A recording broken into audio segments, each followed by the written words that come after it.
welcome to Community Advocacy, a bi-weekly radio web show hosted by me, Griselle Marino, on behalf of Miami-Dade County's Office of Community Advocacy, where I work, which is a division under the Board of County Commission, overseeing 6 advisory boards and the Miami-Dade Goodwill Ambassadors Program.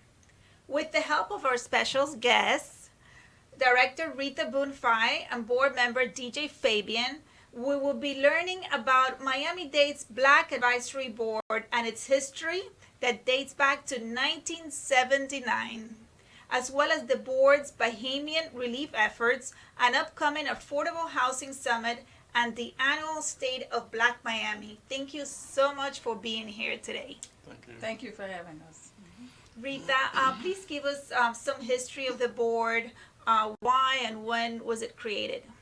In 1979, a longtime community activist, Mrs. Athley Range, affectionately called Ma Range, appeared before then Metro Dade County Commission representing the Martin Luther King Merchants Association. She petitioned to establish the Office of Black Affairs to optimize the black community's access to community services in response to county services as well. In response, the County Commissioner passed an ordinance establishing the Office of Black Affairs in November 1979. Though our board is committed to advocating on behalf of the Black world community through a variety of activities and programs, the Black Affairs Advisory Board is a division in the Board of County Commissioners under the Office of Community Advocacy. Thank you so much, and welcome so much to being here, DJ Fabian. I wanted to know about the board's mission. Well, we advocate on behalf of the black world in the black community to inform the commissioners on what's going on in the black community, basically. And we are there for them to reach to and let us know what their concerns are, and we relay that to the commissioners, basically. And how do you impact people? How do you help improve their quality of life? Well, we've done several programs. We've done health fairs. Depending on what they need, we can address it and educate them and find services for them. So depending on what's going on, sometimes you have a particularly hot issue that we get involved with, and we try to find a solution through the county and bring all the resources that we can to them, basically. Which is what you're doing right now with the Bahamian relief efforts, correct? Yes, we are helping out with the Bahamian relief. I'm also executive director for the Haitian American Emergency Relief Committee, which was created back in 2008 in Miami-Dade, and we were very instrumental in helping when they had the earthquake in Haiti also. Through the county, we were able to collect things, and I was able to get a cargo company to deliver these things to Haiti. And at the same time, with the same contacts, I'm in communication with the cargo company and trying to get the same services and get a couple of planes to be able to go and do some relief work in the Bahamas also. All that's in the working plans right now. Okay, so then will you tell our audience to go deliver if they have donations to make, to go to the centers of the main library, Stephen P. Clark, the Caleb Center? Right. Basically, the counties open up the police department, some of the firehouses. There are a lot of locations. And you have other individual group churches also. Throughout the whole county, everybody's donating things. But basically, through the county, they will collect everything and bring it into the park, Tamiami Park, where they would sort and class things out and get them ready for shipping, because people donate things and everything has to be organized and ready to be boxed and to ship at the proper place at the proper time. And Rita, by you having family from the Bahamas, how do they make out? I'm very thankful that all of my relatives did make it out safely. I did not have relatives on Abaco, but I did have relatives on Freeport, Grand Bahama. We were worried about them for about 3 days. We could not hear anything, and that's because the cell phone towers were down. There was no communication. But we finally did get word that he was okay with his family. As a matter of fact, we're putting together a relief effort, not just for his family, but for the church family that he belongs to, through the National Association of the Bahamas. And what they're doing is basically the same thing, collecting goods, collecting funds to purchase goods, because right now there are no stores really open on Abaco, but on Freeport there are some, things going on. So what is a safe way to donate funds? Because people are hesitant sometimes, thinking that the money's really not going to get to the people that need it. Exactly. There is a website, www.NAB Miami, which is National Association of the Bahamas, Miami.org. And I know for a fact that they are pulling things together and donating and making sure that the goods go to the people who deserve them and who ordinarily are out of reach through this church effort, and through some of the Bahamians who live in Florida, residents who have been here for many generations are working to do that. A lot of people say that there's a lot going on, and as with any disaster, what generally happens is for about a couple of weeks it's in front of everybody's face. But as the Prime Minister said, this is going to be generational. So there's going to be a lot of needs and necessities that we have to adhere to over the next couple of years, actually. And I understand one way that we can help is like when we think about traveling or vacationing, to think about going to the other islands. I recently learned that there's 700 islands. There's 700 islands, and they call them Ks or keys. Yeah, and they are. A lot of people are like, well, when you think about the Bahamas, you look at Abaco and Grand Bahama, and you think that's it. But in actuality, you have Nassau, which at this point is a bit crowded because people are, leaving Abaco and some of them leaving Grand Bahama to go to Nassau. But you also have Eleuthera, you have Cat Island, you have any number of islands that are available. And what we're encouraging people to do is, tourism is the Bahamas' mainstay in terms of the economy. And so we're encouraging people now to go visit the Bahamas. People think, oh, Abaco, and they think maybe that's the whole Bahamas, but it's not. There are, like you said, 700 odd islands that are there. Yeah, it's a lot larger than one. And one Bimini thought. is the other one. I just recently came back from Bimini, so I know that it was not touched, and they're looking to develop tourism there as well. Okay, hopefully Yes. that would happen so we could go. Yeah.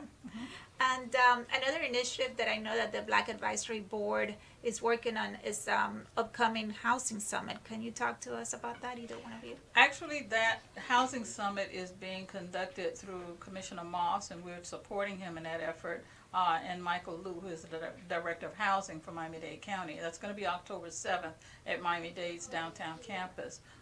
Anyone who wants information should go on the Miami-Dade website and go to Commissioner Moss's page to talk about, the housing. What he basically is saying is that we need about 10,000 new housing units, and the people who are going to be participating on that panel are developers who already have plans in place to make sure we get affordable housing. As you Is know, this only for the South or no, countywide? this is countywide, yeah. And as you know, affordable housing is an issue in Miami-Dade County, and the Commissioner Moss, through his foresight, has been looking at that, and so he's looking to develop a goal of 10,000 by a certain period of time. That's excellent. I mean, it's a crisis. I know that many young people are leaving Miami because Exactly. they just can't get Can't afford jobs to that stay. pay enough, like even to afford rentals. Exactly. So, So that's one of the things that we're working with. another thing you're working on is the State of Black Miami. Absolutely, that's going to happen. Actually, this is about the fourth or the fifth one. It was started by Commissioner Monestein when he was chair. And the State of Black Miami deals basically with finding out all of the issues that impact the Black Miami and the Black community and addressing them. Once we do that, we will be presenting to the Board of County Commissioners what our findings are. And that is through some of what we call the village dialogues. The State of Black Miami, is scheduled for October 24th, and it's going to be in the Board of County Commissioners chambers. We're looking at approximately 9 a.m. probably till about noon. And is that going to be televised as last year? Yes, it will be televised so that people who cannot make it physically can turn in. And hopefully we can get some questions from people. We'll ask them prior to the event to send in questions, and we'll have answers to them at that point. Okay, that's excellent. And any other initiative? I see over here the book, the Black World Guide. Absolutely. We've been doing that for a number of years. And what it is this contains a directory of businesses, it contains social organizations, cultural organizations, those businesses listed under the TUAs, targeted urban areas, small businesses. This year was unusual because we partnered with not just the Miami-Dade Economic Advocacy Trust, because that's what we did with before, but with the Small Business Association, Small Business Enterprise Division of the county, as well as the Miami-Dade Chamber of Commerce, and this year the Nigerian American Foundation, because there are a number of African businesses that have established here in Miami-Dade County.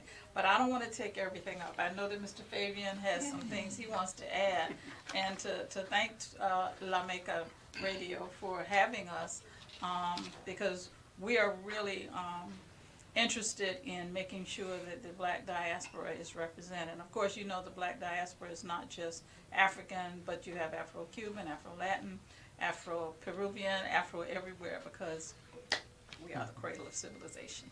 Right. Well, that's why it's called the Black World Guide. Exactly, exactly. And we have a lot of black elected officials on here also, nonprofit organization, quite a bit. Just in our commission, we have 4, 1 from Haiti, and then 3 of them. Well, that's in the just Miami-Dade. We're looking at all the other cities also throughout Right. the whole county. Right, this is throughout the county, so we have the elected officials that are from Miami Gardens, from City of Opa-locka, we have people from, we even have a new mayor, black mayor in, Miami Shores, Crystal Wagar. So it's throughout the county, Homestead, the whole 9 yards. Excellent. Anything else you would like to add? Things that the board is working on? Well, the board has quite a bit of, through the Black Affairs Planning Committee, which puts on different events throughout the year. You know, the Martin Luther King, we do Gospel Fest, we do Village Dialogues, and so throughout the year we do quite a few events to engage the community, you know. And like I said, right now we're working with the relief efforts for the Bahamas. And what people don't understand sometimes, you mentioned something about where do you donate. People feel funny about giving money to different groups. What we were able to do is collect all these goods, and when it comes time to ship them, it costs money to do that. So in the past, my organization has done this, and we didn't handle any cash directly, but we had the fuel paid for directly by some groups. But at the same time, we are 501c3, and any money that are donated through the organization is taxable, and the money goes to where it needs to go. And I've been well documented and brought back reports every time we've done things like this to show transparency. And if someone watching, hearing, would like to get in contact with you, how would that? They could go to www.haerc.org, which is Haitian American Emergency Relief Committee.org. They could go to the page to donate. All my contact information is on there also. I could give it personally. It's 305-588-2200. Excellent. Repeat that, please. The number again is 305-588-2200. Okay, and Rita, I understand there's an upcoming women event on October 8th. Can you talk to us a little bit about that? Actually, the chairwoman went to Africa this past March, April, the end of March and beginning of April. And one of the initiatives was to meet with the international women in business. There was a forum. There was one conducted in Cape Town, South Africa. The second one was in Nairobi, Kenya. And the third one was in Addis Ababa, Ethiopia. I think that most of the women there were talking about some of the challenges that they faced as business women, and they talked about some of the concerns as well as how we could help them. Well, as it turns out, they're going to be coming to to Dade and Broward County October for an event, for an international business affair. And we're going to be hosting them. The chairwoman, along with Lucia Davis-Rayford, who co-hosted the event, is going to be working with the women, and we're going to talk to them about some of the challenges that they face and kind of trade off on what's happening with women in business, particularly African diaspora women in business in Miami-Dade County as well as throughout the world. I'm very excited about this because then I'll get a chance to re-meet some of the people that I interacted with while I was in Nairobi. I was particularly impressed about the women in Nairobi. not to cut off South Africa or Addis Ababa, but the women in Kenya came and they were very prepared to discuss their businesses and what they want to do in order to become more successful and, quite frankly, open up the market to the United States as to some of the things that they are going to do. Okay. Anything else you would like to add? Nothing comes to mind right now. Maybe we can tell them to follow the Black Advisory Board. Yes, there's the Black Affairs Advisory Board has a Facebook page also. So does the Haitian American Emergency Relief Committee, and this is where we post things from time to time about what's going on, and the updates on what we're going to be doing through the Haitian American Emergency Relief Committee, which is somewhat of a subcommittee of the Black Affairs Advisory Board, is when we plan on taking things to Haiti and to the Bahamas, and certain things we're going to be doing. I'm going to be posting it on the page. Okay. Yeah, And we we will also have definitely Instagram as well. Instagram, Twitter, Facebook, and we would also put it in Advocacy, MDC, and we will be sending out press releases so the media can cover it and help us disseminate the They information. could also call the office of the Black Yeah, and Affairs they can Advisory call- Board. Yeah, they could call our office if they need information, and our office is 305-375-4606. Again, that's 305-375-4606. And we are listed in miamidade.gov/advocacy. So if people are interested in some of the activities that we have. But we've been advocating on behalf of the Black community and the Black world community for over 25 years. And some of those things that we are really talking about is like you said, cost burden housing, health, economic development, social justice, heritage and culture. Social justice right now is kind of high, as well as the housing, because we want to improve relations between our community and law enforcement. We want to open that dialogue up and make sure that people know that we're there and that we're advocating on their behalf. But yeah, it's very important. And also the meetings, right? Your meetings are on Wednesdays. We meet the first Wednesday of each month, and generally we meet in the Stephen P. Clark Center, but we're also doing meetings in the community to get out to let people know, and that's part of our Village Dialogue concept. We meet the first Wednesday of each month, generally at 10 a.m. in the Stephen P. Clark Center. And again, if anyone wants information, they can call our office at 305-375-4606. Well, we've definitely shared a lot of information here today, and we invite the audience to reach out to the Office of Community Advocacy at 305-375-5730. If they need some more information and they didn't catch something, they can reach us there. Thank you both for being here today. Thank you for having us. Thank you. Up next, Erica Coelho from Florida Department of Health, and she will talk to us about the county's Getting to Zero campaign.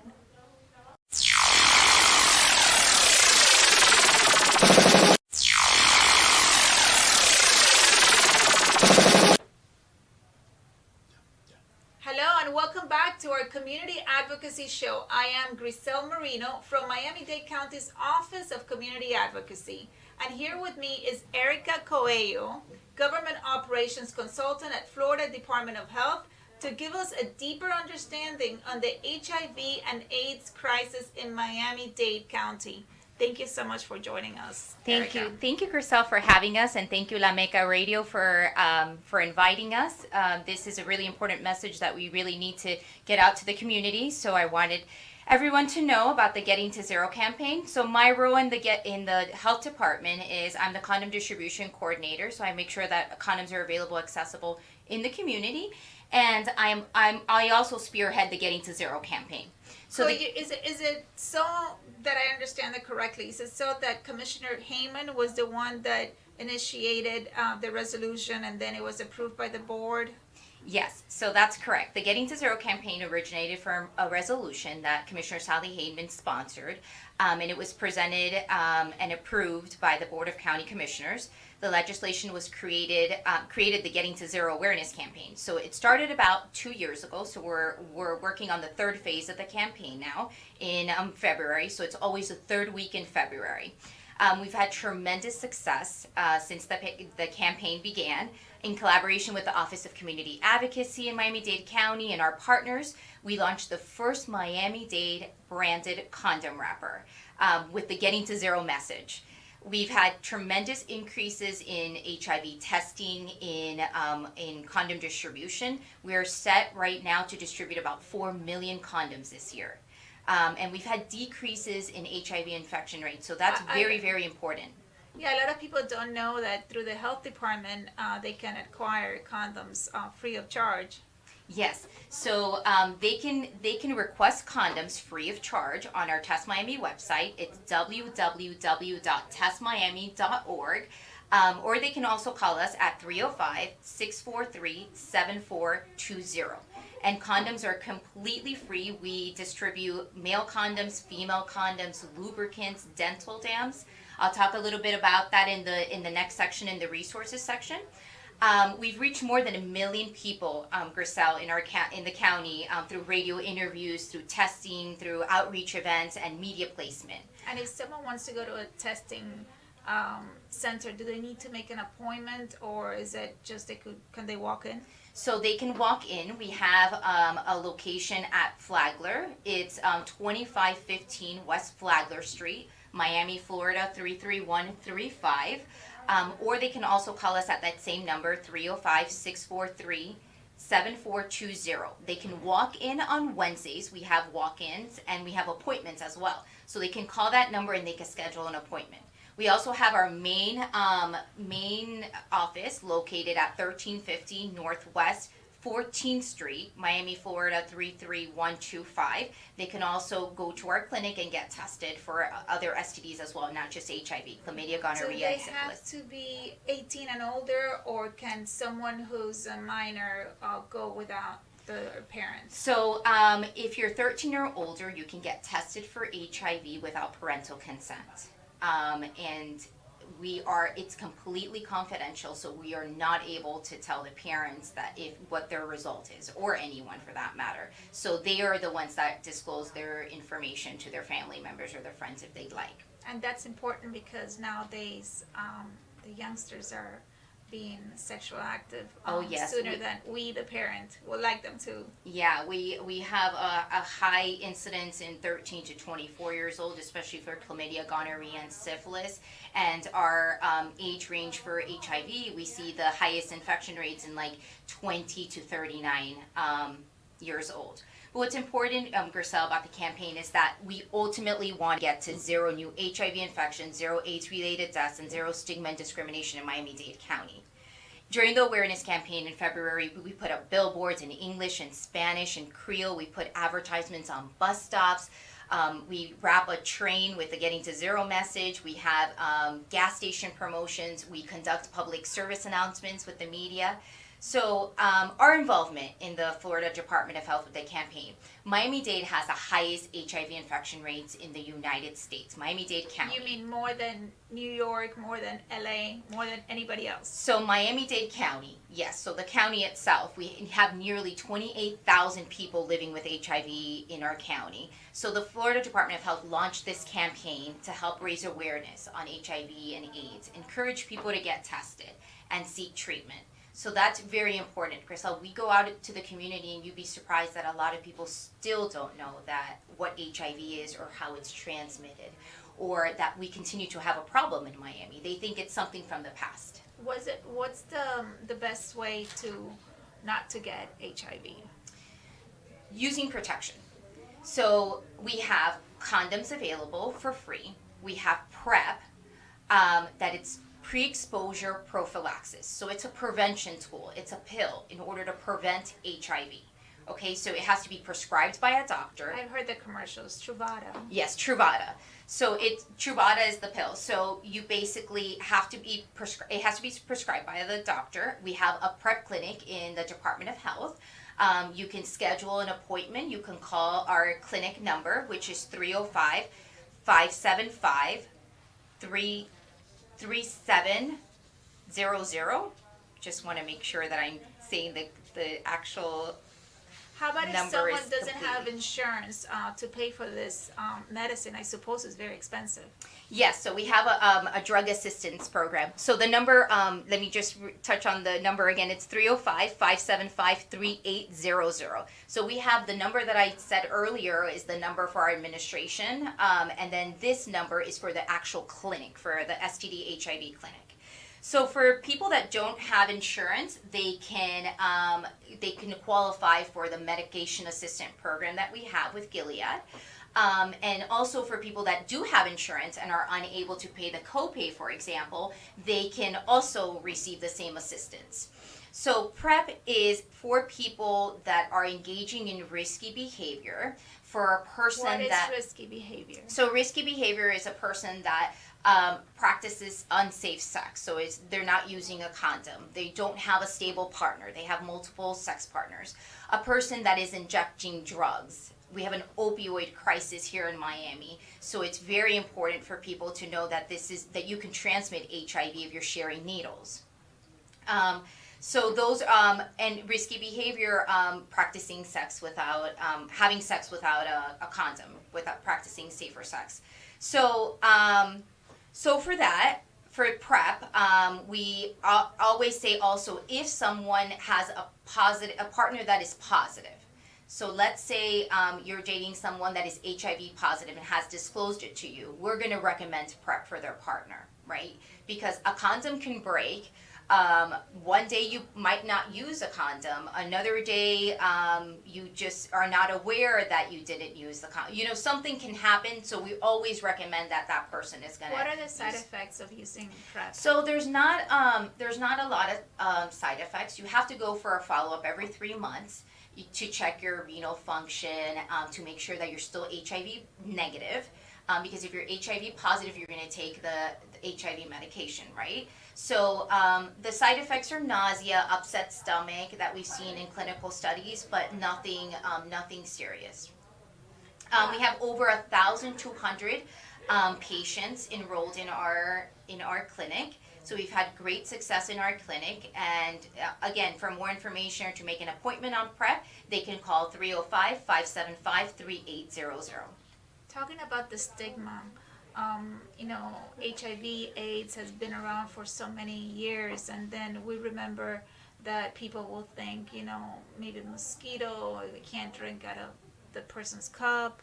How it's really HIV transmitted? Yeah, so there is still those misconceptions out in the community. We hear it all the time when we're doing outreach and testing events.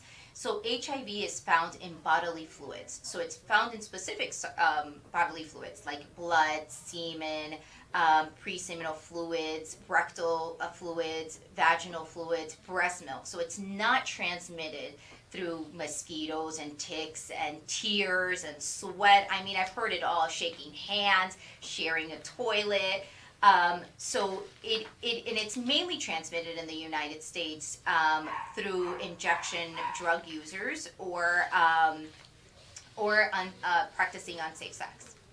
Will you give us the number again to receive free condoms? I think it's really important for everybody to know that service is available through the health department, and they're expensive, and we don't want the general population just being unprotected just because they don't have access to it. Yes. It's 305-643-7420. And like you said, Griselle, a lot of people don't know that we have these services available, that PrEP is free, that condoms are free, that HIV testing is free. So that's really important for the community to know. If you've never been tested for HIV, get tested. If you're practicing unsafe sex and tell me about the testing. Do you have to be there for a long time? So right now, we actually implemented in the last week or two, the test is 1 minute. So, 1 minute. 1 minute. They say that it usually takes about 20 minutes because they do pre and post counseling. So they're gonna ask you for all your behaviors. Do you have risky behaviors? Your partners. Why are you getting tested? Have you been exposed to HIV? Do you think you've been exposed to HIV? So they ask you a series of questions, and then they let you know your result, and then they counsel you and they link you to care. So if a person is positive. That's exactly what I was going to ask you. So someone goes there and then they think, oh, I'm just going to go for the heck of it, but then it says positive. I mean, I suppose that's a huge shock. Like your whole life changes. Yes. So a person that is positive is linked to care. So what linked to care means is that they're going to be linked to a doctor, a case manager. They're going to receive their medication. So the most important thing to get out of this is that if you are in treatment, if you're HIV positive and you have a really, really low viral load, you're not going to transmit the virus. So that's very important, that in order to know you have HIV, you need to get tested for HIV. Right? So once you get tested for HIV and if you're positive, we're going to get you into treatment, and treatment is completely free. We have a program that's called Test and Treat. Before, in the 80s and 90s, and not too long ago, it used to take 30 to 90 days for a person to get their medication, to see a doctor, to get an appointment. Nowadays, it takes less than a week. The same day you can get your medication for HIV. So our Test and Treat program has had tremendous success in our program in the Department of Health, and we've retained a lot of people in care, and we've given them their medication within hours. Test and Treat, that's part of the clinic. That's part of our program. Yeah, part of our STD HIV program in the Department of Health. It started in 2016 with the Health Department, the Special Immunology Department, and South Florida AIDS Network, and it was a pilot, and now we've enrolled over thousands of people in Test and Treat, so it's been extremely successful in our program, and people are, like I said, receiving their medication within days. So if someone would like It's rapid access to care, basically, sorry. So if someone wants to use those services, how long is the process to get approved? So, many times to obtain government services, because you don't have insurance or you don't have the money, it's just a long process. And meanwhile, you're sick, you're HIV positive and you want to go into treatment. So how long does that take? A month, 2 months? So no, it could take days. I mean, right now we are really we're really helping those patients, and we have the staff available, the resources available, and our strategic efforts have helped us, make sure that these patients are on in care and are on treatment, because that's the only way that we're going to get to zero, right? So we're going to get to zero by those patients taking their medication, it's still staying in care by using protection, and we're responding. We're having campaigns, we're going to testing events, outreach events, we're educating the community, and I think that's really important for the community, raising awareness on what HIV is and how is it that we're going to protect our community. Okay, you said Miami-Dade was #1 in the country. Can you narrow it down to zip codes or to a certain population that is more likely to have HIV or more likely to get infected? So again, the likelihood of getting infected is if you're practicing very risky behaviors, right? The population that we have currently with the highest HIV infection rates are the men who have sex with men, gay or bisexual men. It accounts for more than 60% of the population. We've also seen older adults getting infected as well, with one of the highest age groups in Miami-Dade County. Even more than teenagers. Even more than teenagers, yes. And that's really important to note, because a lot of older people don't think that they were at risk, right? But when you say older, is that 50 and or older. 65? So 50 and older is what the classification is. But what we've seen is that women are not concerned about getting pregnant, right? And neither are men. Men are not concerned about getting the women pregnant, right? Also, Viagra can be a contributing factor to why older adults are more at risk. We have National Latinx Aging Awareness Day. National HIV AIDS Awareness Day. that is coming up now in September. And we have a lot of events coming up, and we're testing at the we're educating at the senior centers. We're not doing testing this time around, but we're going to about 20 senior centers where we're going to be providing HIV and AIDS education and Is STDs. that throughout the year? So throughout the year we do go. We really have an emphasis on this month because it's National HIV/AIDS Aging Awareness Day. So we are out in the senior centers now this month in September. So just in the month of September, Just it's in 20 of them, 20 senior centers. Yes, so in the month of September, we're going to be in 20 senior centers right now, providing education and condoms as well. Are they willing to come forward and to get tested? Yes, actually some of them are. We are going to see if we have the possibility of providing testing in some of the locations. And having some of our partners maybe go. But right now, I know that we are doing education in the senior centers. And there's another day coming up in September that you guys are working on an event. Yes, we have National Gay Men's HIV/AIDS Awareness Day. It's observed every year on September 27th to direct attention to the continuing and disproportionate impact of HIV and AIDS on the gay and bisexual men in the United States. So in collaboration with our community partners, the Florida Department of Health in Miami-Dade County is hosting the event. It's going to be September 27th, that day, at the Palace rooftop pool deck. So it's 1052 Ocean Drive, Miami, Florida, 33139. It's going to be from 6 to 9. The services that we're going to be providing is HIV, STD testing, condom distribution, and we're going to be providing information on HIV and STDs. We're going to have some performances.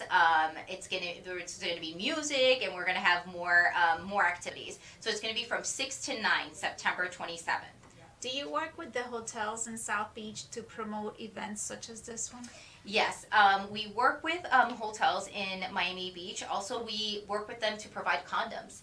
So last year we worked with them during Pride in April. We actually distributed condoms in some of the hotels. So they're really receptive to it. We're going to try to see if we can work more with the hotels to provide condoms ongoing.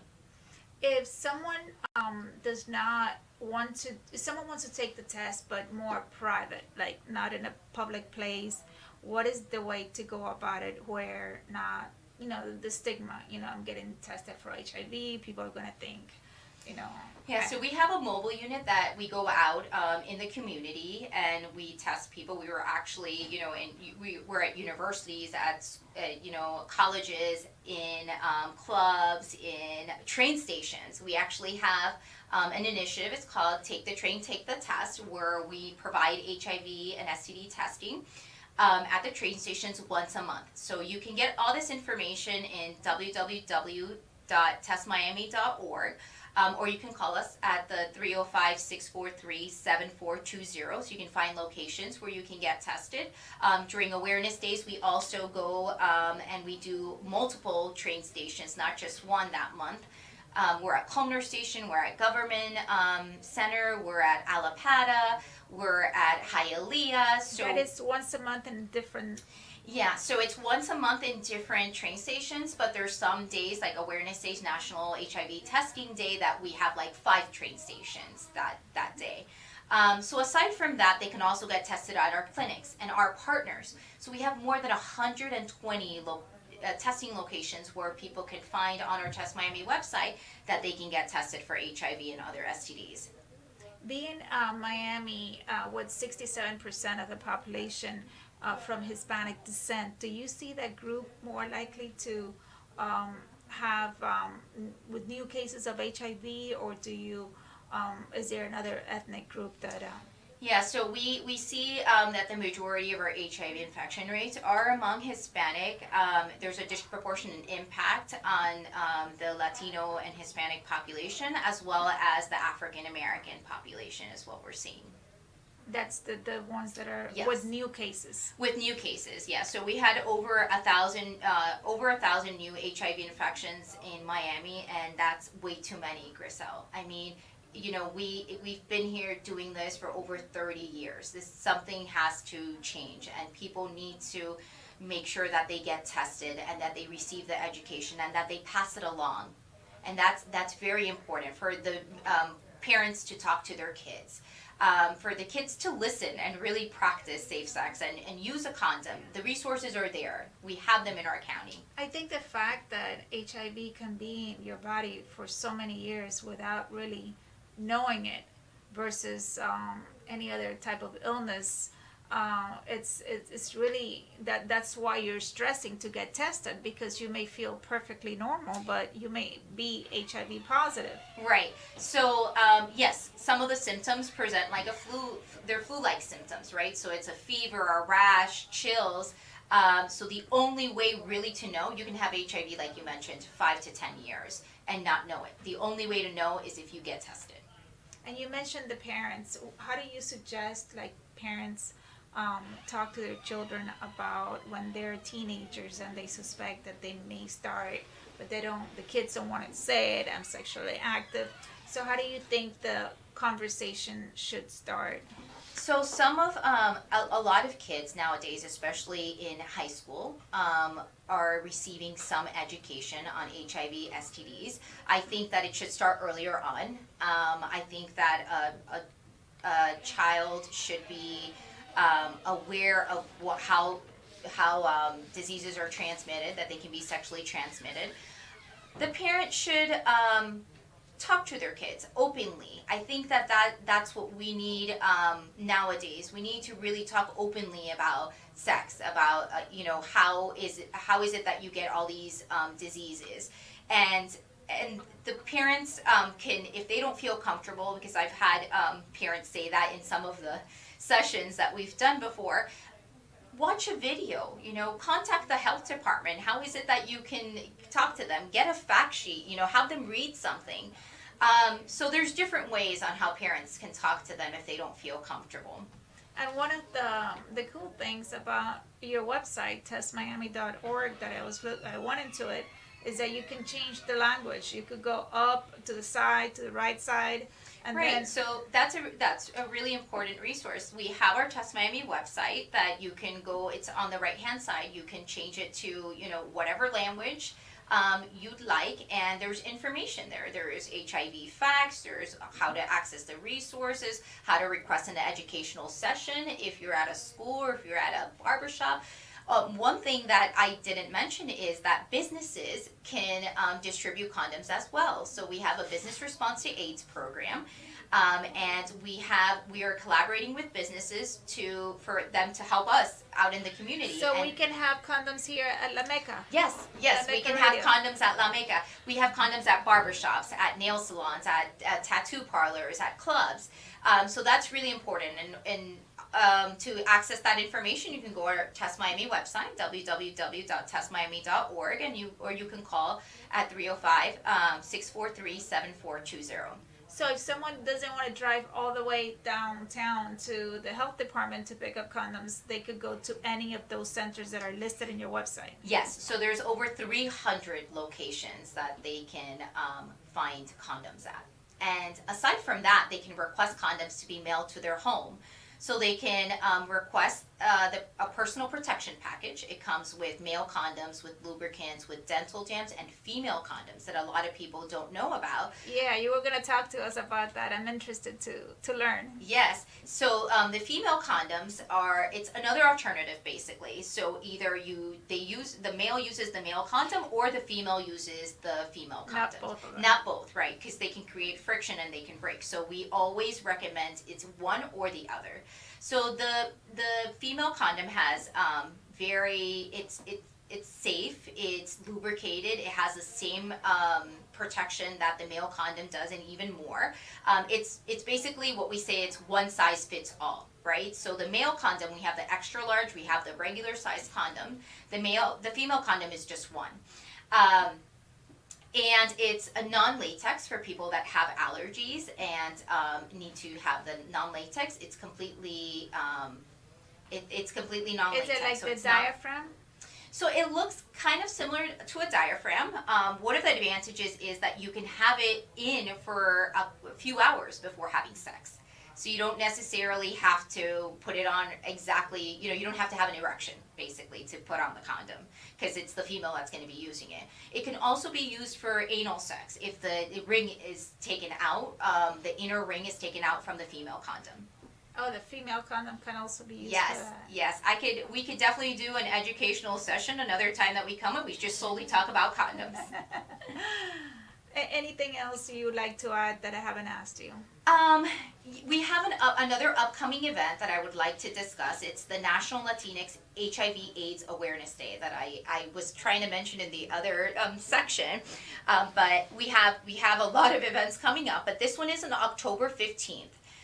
We observe each year on October 15th to increase awareness on the impact of HIV and AIDS in the Hispanic Latino communities. We have an event on October 11th at Cuba Ocho Performing Arts Center.